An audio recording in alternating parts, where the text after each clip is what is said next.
Welcome to the Power and Soul Summit. I am your host, Rachel Benton, and I'm so excited to introduce to you my next guest, Tina D'Angelo. Tina empowers and leads people to live their healthiest, most authentic, and prosperous self through her passion as a seasoned well-being transformational coach. Her high-frequency energy is deeply rooted from a place of love, and Tina feels blessed to inspire and support you to live an abundant life designed with balance in mind, body, and spirit. She carries over 25 plus years of experience in the fitness and wellness circle.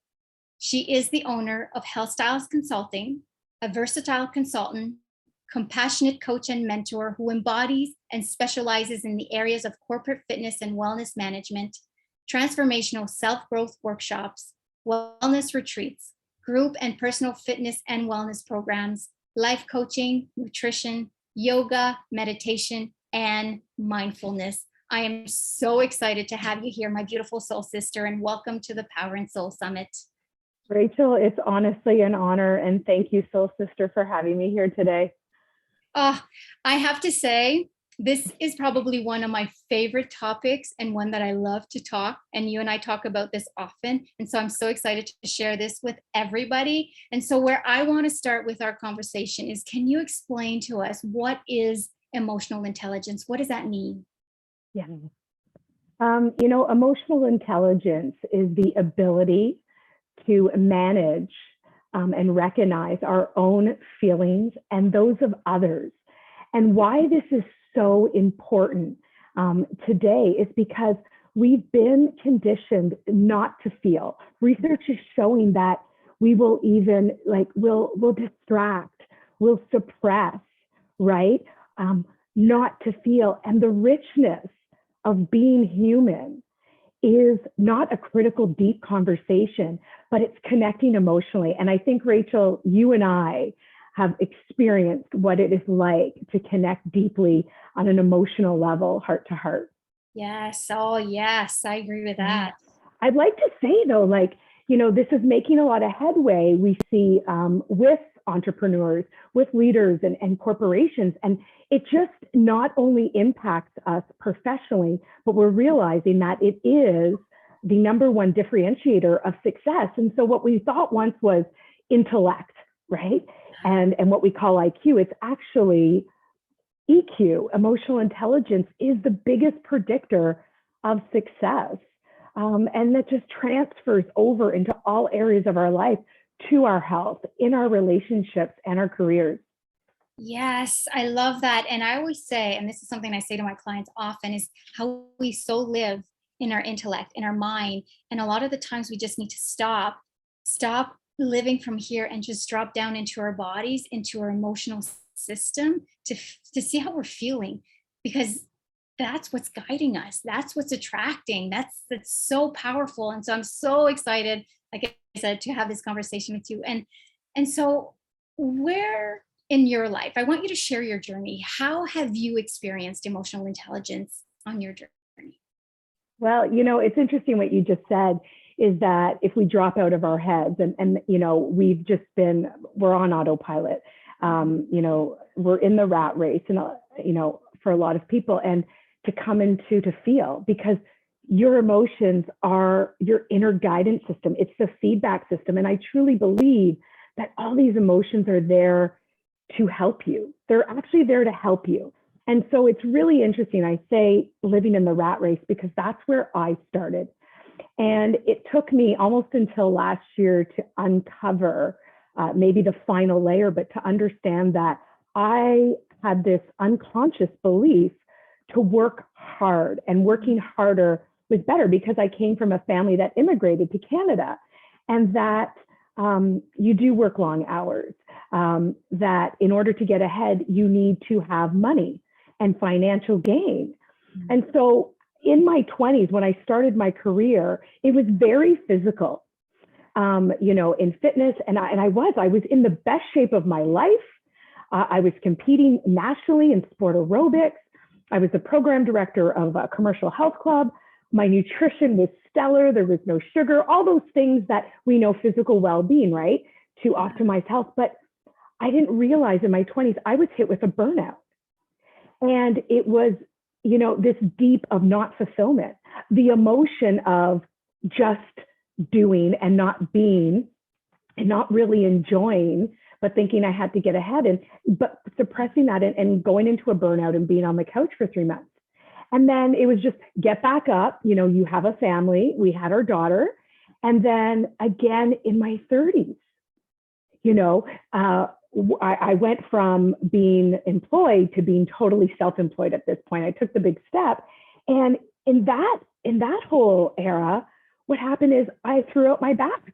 And everybody's like, how did you throw out your back?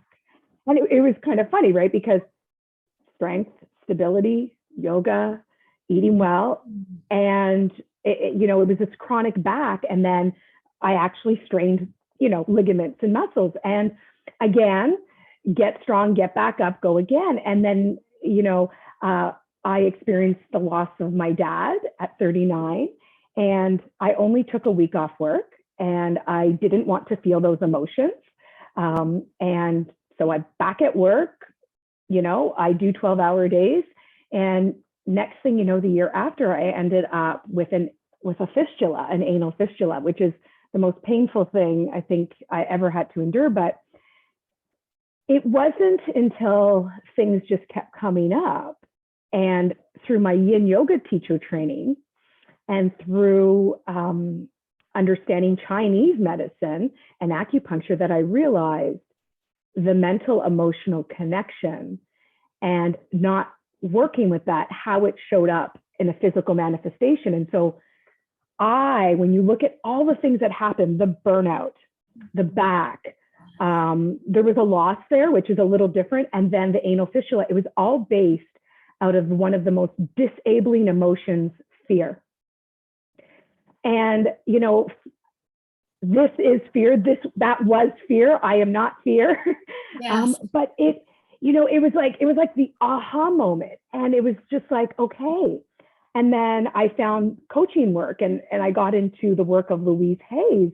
And the reason why, because there was this mind-body connection. And so it just spoke to me on such a level, because I said, I can do all the physical stuff, which isn't rounded. It's not, we're a whole person. Well-being is physical, mental, emotional, and spiritual. And then, it's balancing the doing and the being, the male and female energies. And so it wasn't until I started looking deep, because behind every emotion is a thought. Mm-hmm. And a thought that, whether it is conscious or unconscious, and this, Rach. Mm-hmm. And so it was to understand the thought patterns that I've developed, or that are hindering my emotional well-being and impacting my physical well-being.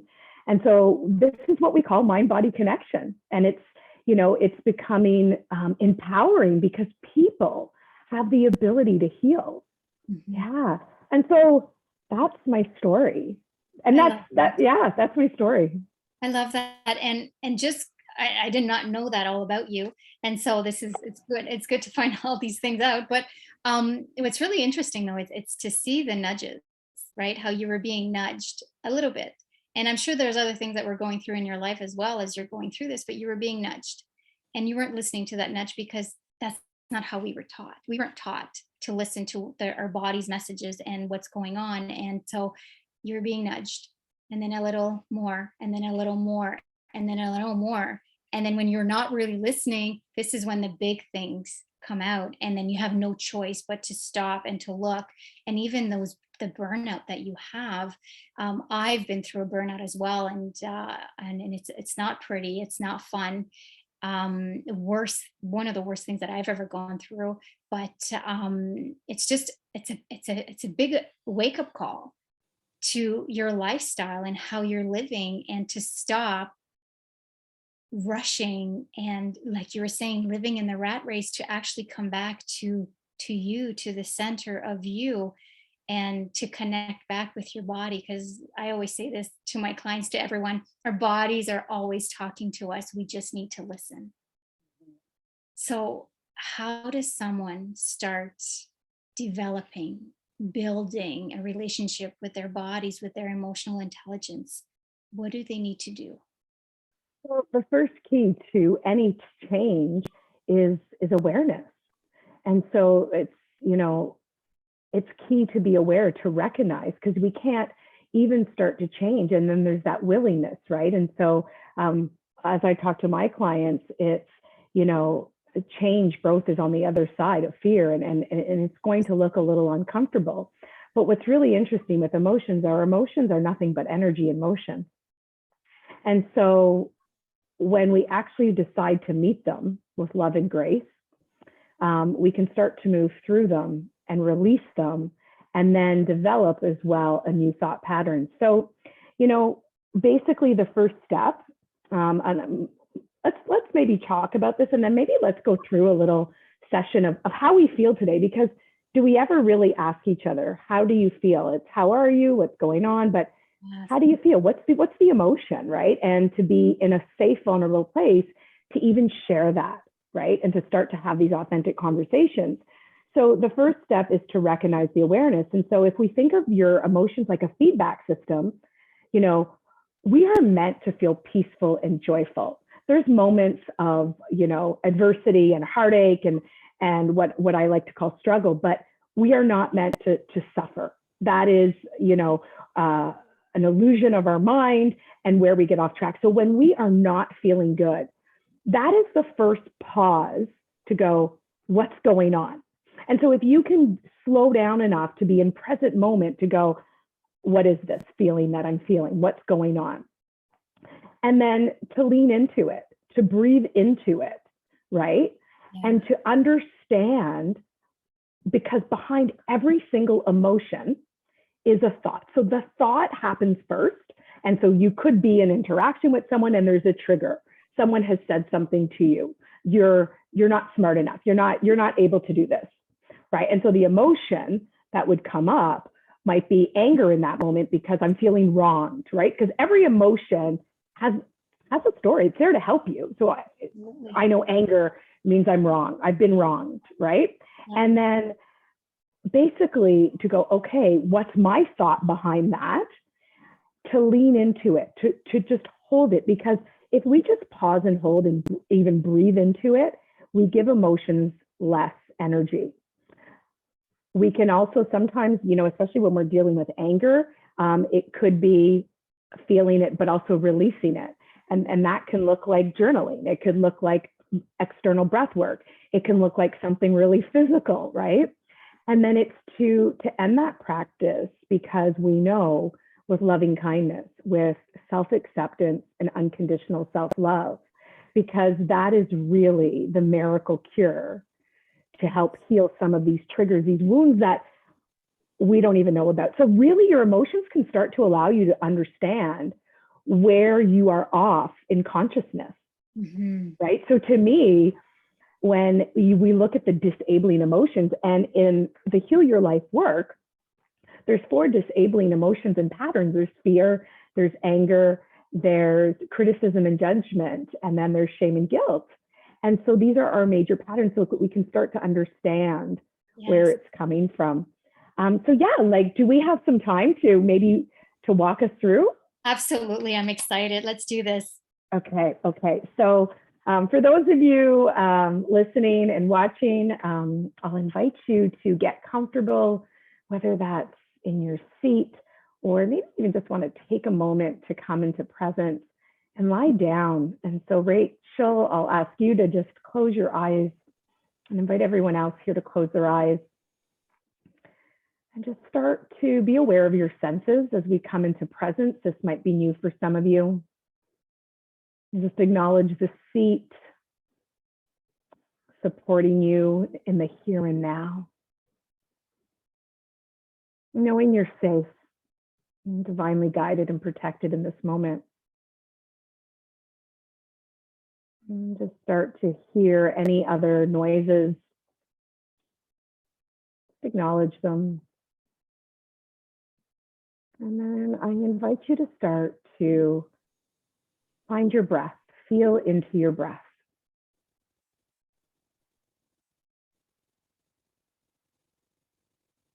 Breathing naturally, in and out through the nose, or in through the nose, out through the mouth. And just locate where your breath resides for you today.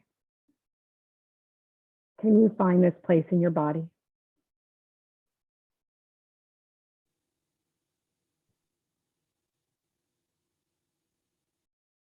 And then ask yourself, how am I feeling today?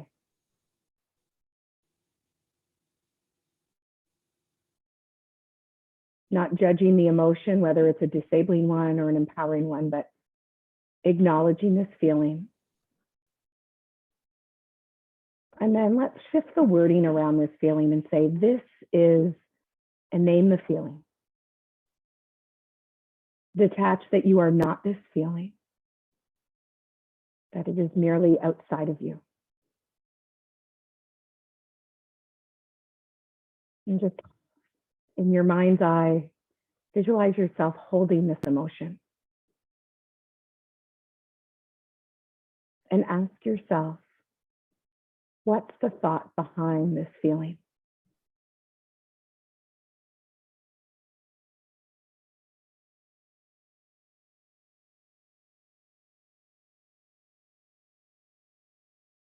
And whether pleasant or unpleasant, start to feel into this emotion. Lean in with an open heart, feeling it in its entirety.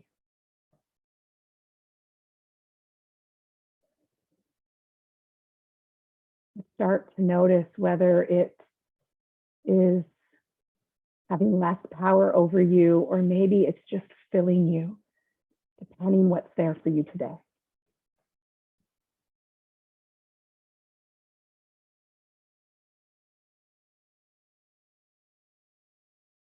And then we're going to take some wonderful releasing or renewal breaths, depending on the emotion you've experienced.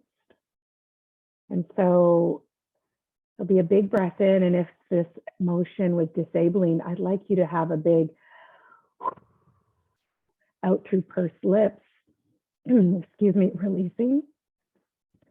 Or if this was enabling a sense of awe, and joy or bliss. And so I'll invite you to do that 3 times.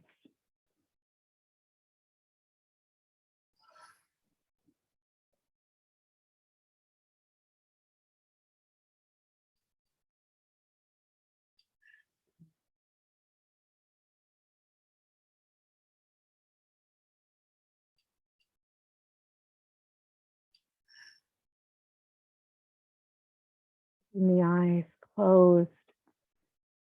If you're comfortable, I invite you to hold yourself at your heart center. And just breathe into the infinite well of love deep in your heart, knowing that that's your true essence and the place that we're called to come home to for us. And so breathe into this area and just ask yourself one last question. What is it that I need to hear? What do I want to be my truth, my belief?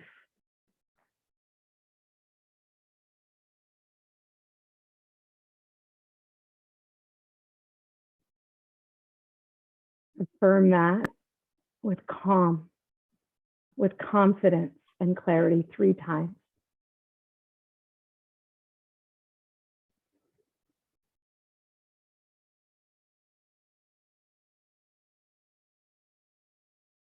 Allow this love to expand a little bit wider for yourself. When you're ready, you can release your arms. You can start to stretch and take your time to come back into present moment. That was wonderful. It was such a joy to watch you. Do you want to share? I'm taking over. Do you want to share what this is powerful, right? Is to dissect this a bit now, right? Is not to just run back, is to explore a little bit of what happened And, whether that's in a journal, whether that's just to pause and reflect. So I'll ask you the questions is, Rachel, what did you feel in that moment? Absolutely. And I went in with an open heart and an open mind, and I said, whatever comes up, comes up. This is my truth. This is authentic. And so the first, my emotion that came up was anxiety. And then I started feeling it in my stomach. This is where I usually feel my anxiety, but the anxiety started coming up. And as you were asking, um, what's it trying to tell you? What's the emotion? What's the thoughts behind the emotion? A lot of what came up is, I'm not safe outside my comfort zone. I'm stepping outside my comfort zone right now. I guess doing this live, like doing this recording, I'm stepping outside my comfort zone. And so it's not safe.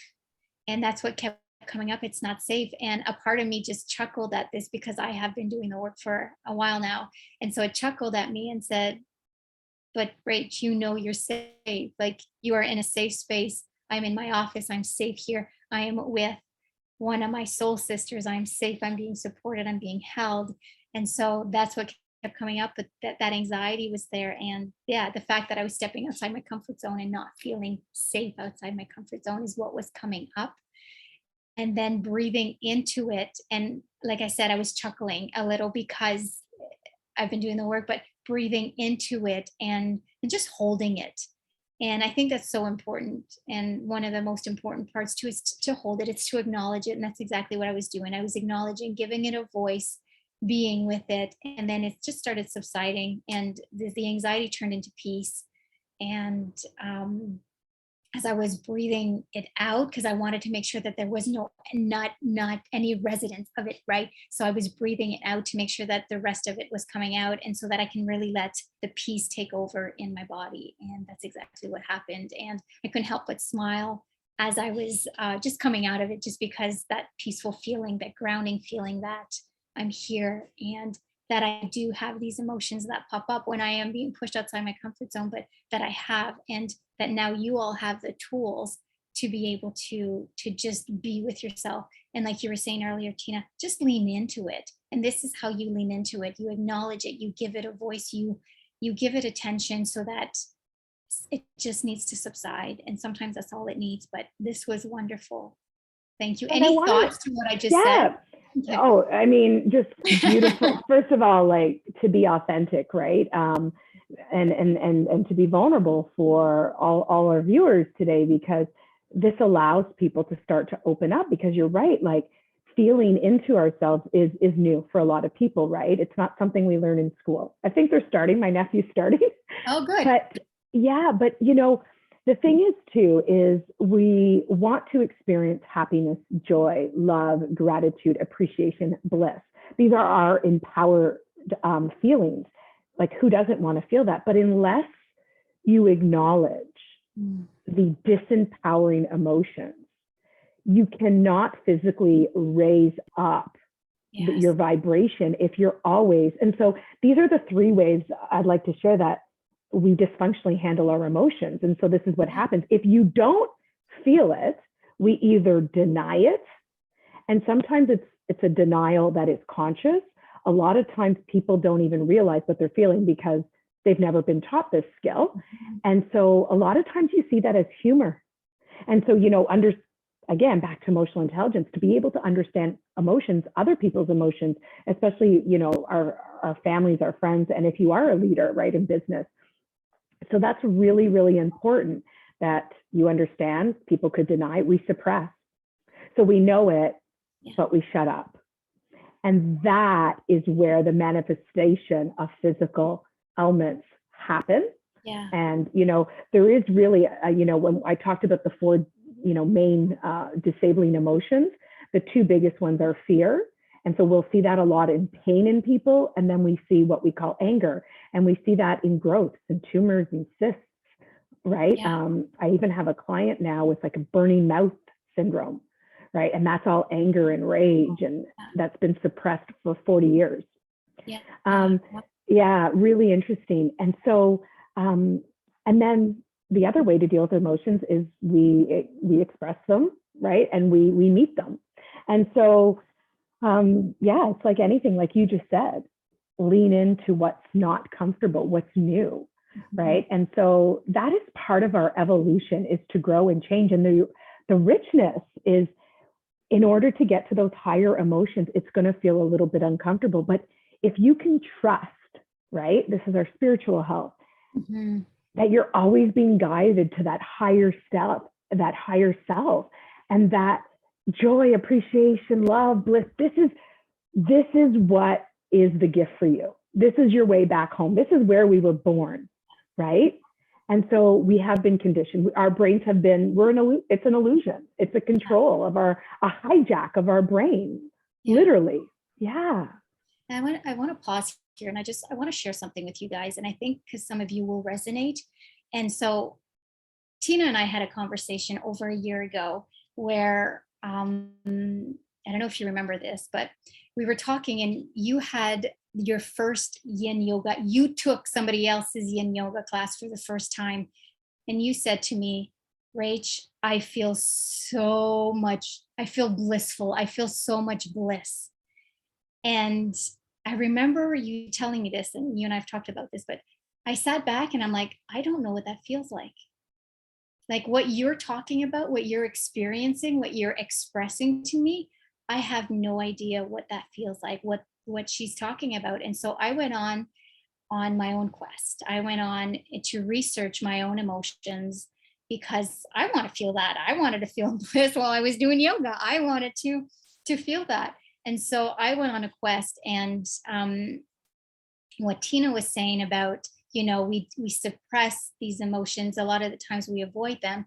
Well, I realized that I spent most of my life completely dissociating from my emotions because I did not want to feel the suffering, the pain of my childhood or anything else that I had gone through.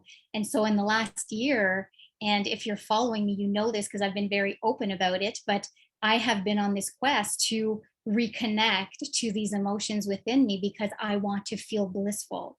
I don't want to feel numb because that's how I felt. And so by having that one conversation with you over a year ago, it sent me on this search of connecting to my body, connecting to my emotions. And to start just recognizing how that felt in my body. And so, and a lot of my clients, and we go through this because they don't feel. And so it's to come back into our bodies and to start noticing, okay, I'm feeling this sensation. What's going on around me that I'm feeling this sensation? And so I was able to start pinpointing what love felt like by doing these things, right? What kindness felt like, what gratitude felt like, and just to reacquaint myself with these emotions because they are so, so, so important. And the dysfunctioning emotions that you're talking about, right? Like those four emotions, those I could feel. I had no problems feeling the anger, the fear. I had no problems feeling the guilt, the shame, you name it. I had no problems feeling that, but the good emotions, I couldn't feel. And so I love that we're talking about this and you're bringing these up right now because I think it's so important, especially for those of you who might be numb like I was, and to just take the time to stop and come back to this video, do the exercise that we just did, the practice that we did. It doesn't take long, but then take the time and journal after the sensations that came up. And if you don't know what the emotion is, that's okay. Just write what you felt. And this will open up doors to other emotions and other thoughts and other experiences that you didn't know you were going. So I just wanted to pause and share this with people, especially those that might be like, I don't know what I'm feeling. It's okay.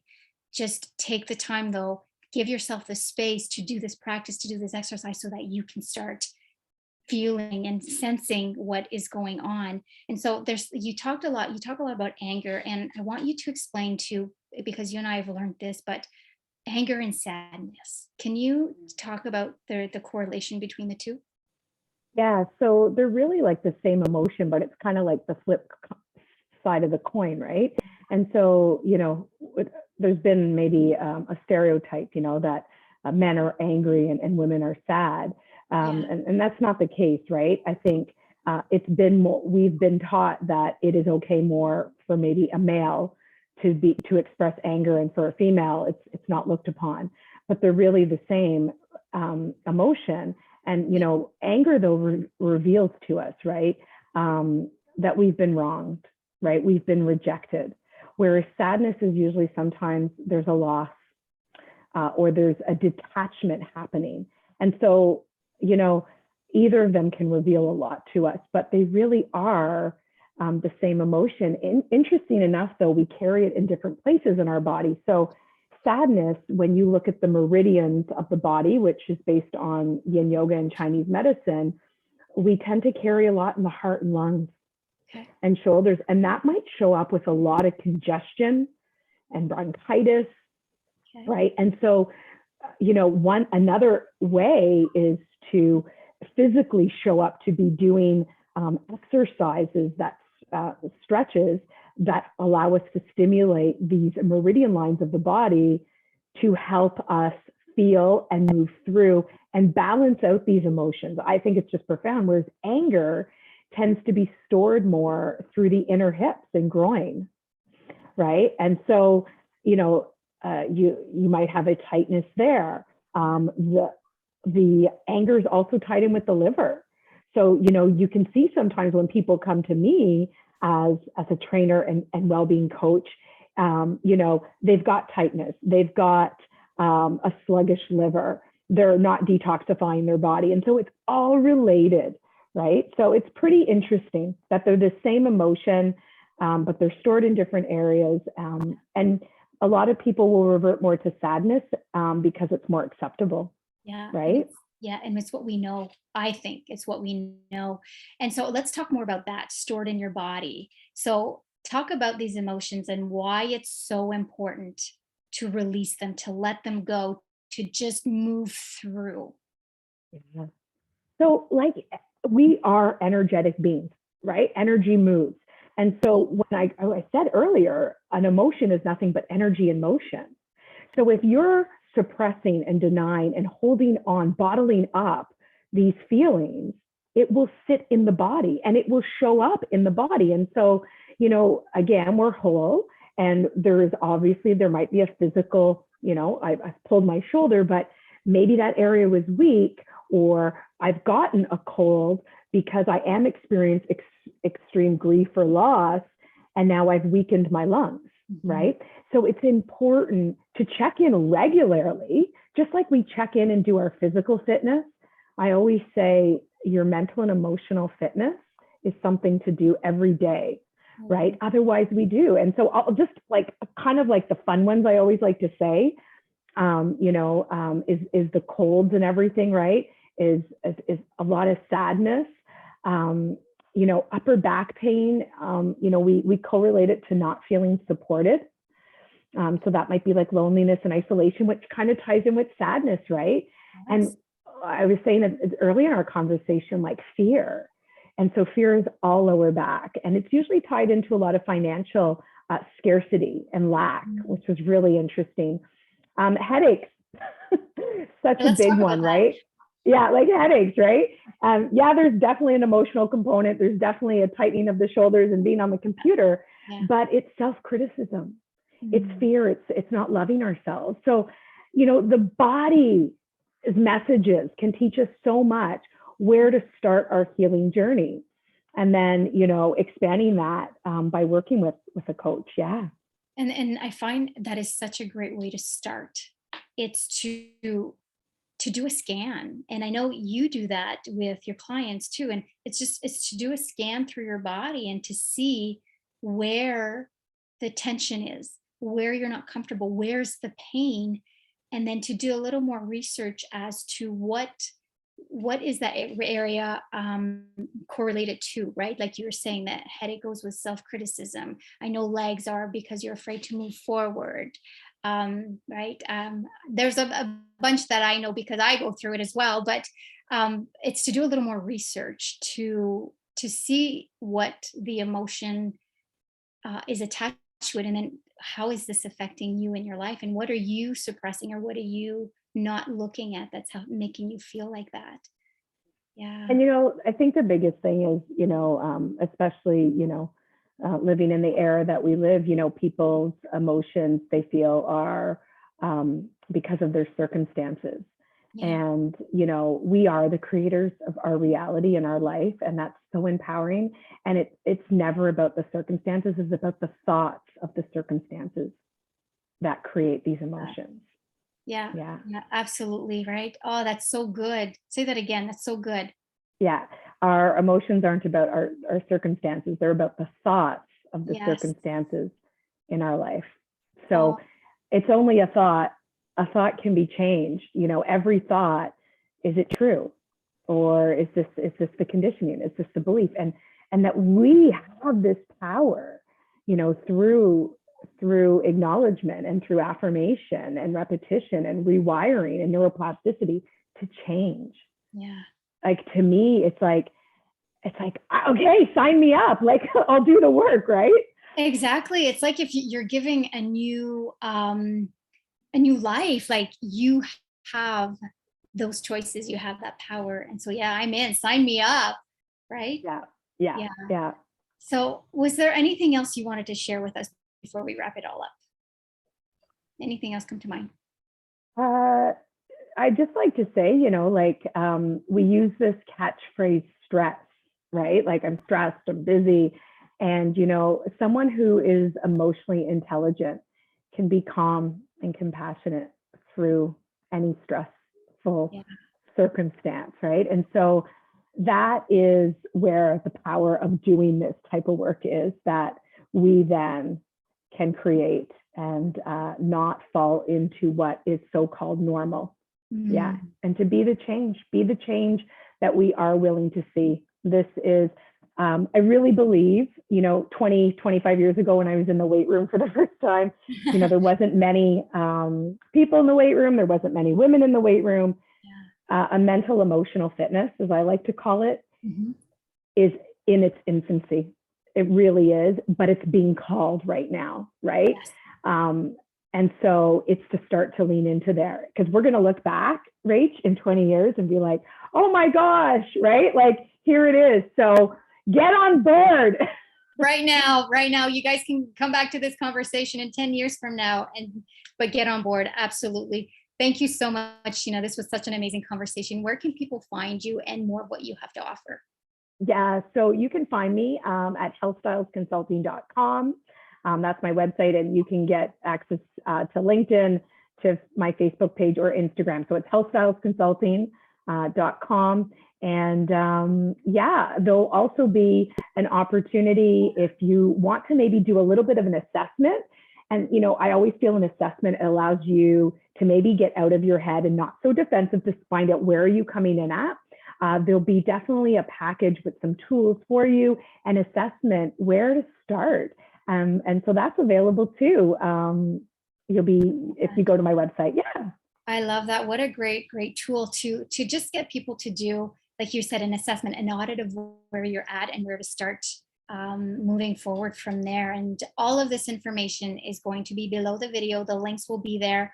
I'll link up her website, her Instagram, and you'll be able to go on there and get this assessment and just check out what Tina's all about. And if you've enjoyed this conversation, guys, let us know. We would love to hear from you.